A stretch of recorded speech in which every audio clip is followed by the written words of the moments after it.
Tillage के बारे में पढ़ेंगे।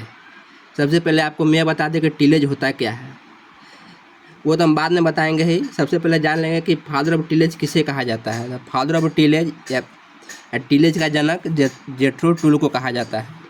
सबसे पहले हम टिलेज शब्द के बारे में जान लेते हैं। जो वर्ड है वो कहाँ से आया, किससे लिया गया और इसका अर्थ क्या होता है। जो टिलेज वर्ड है वह एंग्लो सेक्सन वर्ड से ड्राइव है और जो टियोलियन वर्ड से लिया गया है और जिसका अर्थ होता है टू प्लॉग द सॉइल या टू प्रिपेयर द सॉइल। इसको हिंदी में बोले तो मृदा जोतना या मृदा तैयार करना होता है। और हम टिलेज के डिफिनेशन के बारे में बात करें तो सबसे पहले अब यहाँ समझ लें, यह हमारे पास एक फील्ड है और फील्ड के ऊपर एक हार्ड लेयर है।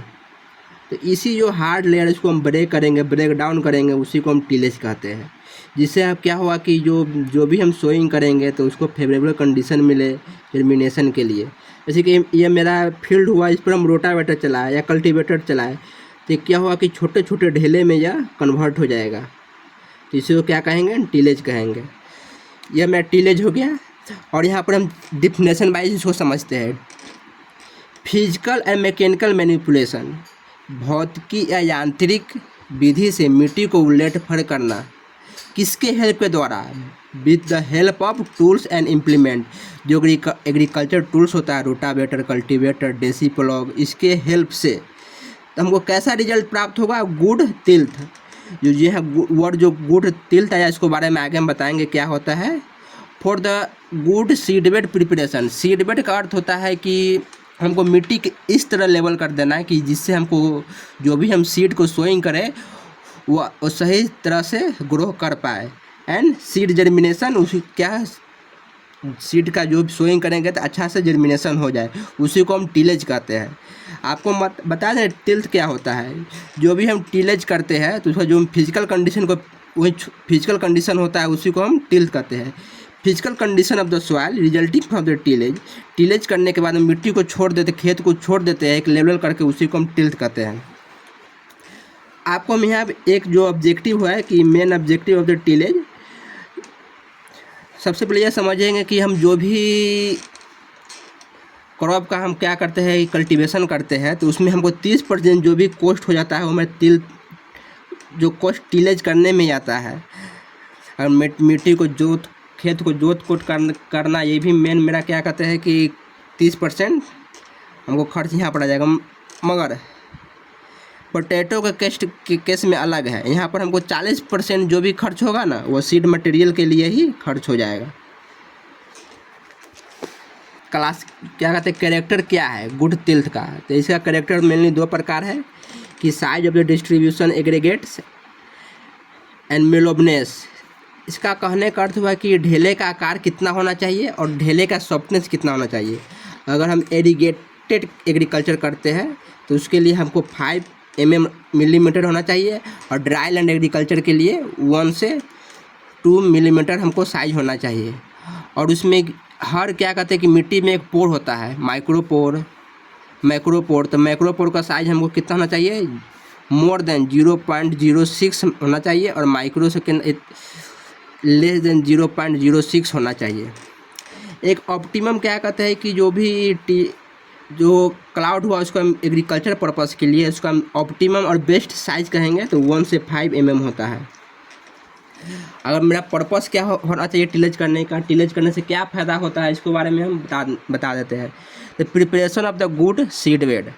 गुड सीड बेड हुआ कि मिट्टी को इस तरफ छोटा छोटा कर देना जिससे कि पौधे अच्छी से जर्मिनेट कर जाए। तो सीड बेड 3 प्रकार के होता है, fine seed bed, moderate seed bed and rough seed bed. जो फाइन सीड बेड होता है वो स्मॉल सीड के जो भी क्रॉप होता है उसके लिए होता है, जैसे शीशम के लिए हो गया। मॉडरेट सीड बेड होता है थोड़ा लार्ज साइज के जो भी सीड बेड होता है ना, जो भी क्रॉप होता है सीड होता है उसके लिए, जैसे मेज, कॉटन, सोयाबीन। एक होता है रफ सीड बेड जो ग्राम चना के लिए यूज किया जाता है। ये सीड बेड हो गया। कंट्रोल ऑफ द वीड के लिए होता है, खेत में जो भी खरपतवार जम जाता है उसको कंट्रोल के लिए भी हम टिलेज करते हैं। सॉइल एरेशन के लिए भी हम यूज करते हैं कि सॉइल में क्या करें कि ऑक्सीजन की मात्रा रहे जिससे कि माइक्रो ऑर्गेनिज्म का ग्रोथ हो सके। सॉइल का जो वाटर होल्डिंग कैपेसिटी होता है उसको बढ़ाने के लिए भी हम टिलेज करते हैं। तो टिलेज करेंगे तो उसमें पानी की जो भी मात्रा हो खेत में रहे। और क्या होता है कि जिससे है ना कि मेरा माइक्रो ऑर्गेनिज्म जो भी मेरा बेनिफिशियल माइक्रो ऑर्गेनिज्म हो वो क्या कहते हैं कि सॉइल में रहे, जिससे कि मेरा ग्रोथ अच्छा से हो सके। इन्फ्लुएंस क्या होता है, अगर हम टिलेज करते हैं तो सॉइल के ऊपर उसका क्या क्या प्रभाव पड़ता है। तो सॉइल टेक्सचर पर कोई प्रभाव नहीं पड़ता। अगर क्या कहते हैं सैंडी सॉइल जो कितना बार भी जोतेंगे तो उसका साइज में कोई बदलाव नहीं होगा, मतलब सॉइल टेक्सचर पर बदलाव हो जाता है।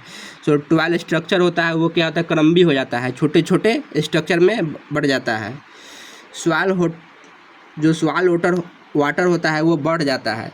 और क्या कहते हैं हम टिलेज करेंगे तो उसमें सॉइल वाटर का कैपेसिटी बढ़ जाता है। थर्मल प्रॉपर्टी भी क्या होता है ना, वो डिस्क्रीट घट जाता है। और ऑर्गेनिक मैटर डिकम्पोजिशन ये भी क्या होता है कि बढ़ जाता है, कि ऑर्गेनिक मैटर जो भी हम डालेंगे वो तेज़ी से डिकम्पोजिशन हो जाता है। बल्क डेंसिटी घट जाता है। सॉइल कलर जो होता है ब्राउनिश कलर में हो जाता है। और टाइप ऑफ टिलेज,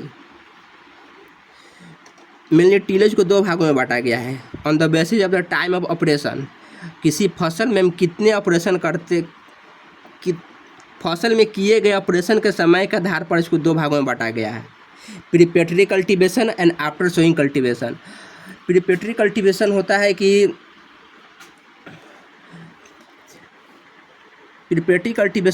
कि हम क्या कहते हैं कि फसल को हार्वेस्टिंग करते हैं और सोइंग तक जो भी हम कल्टीवेशन करते हैं, जो भी टिलेज करते हैं उसी को हम प्रीपेटरी कल्टीवेशन कहते हैं।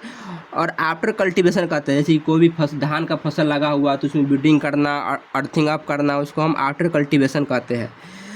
जो प्रीपेटरी कल्टीवेशन है उसको 3 भागों में बांटा गया है, प्राइमरी टिलेज, सेकेंडरी टिलेज और लेआउट टिलेज। धन्यवाद दोस्तों, इसके बाद आगे पढ़ेंगे अगले क्लास में।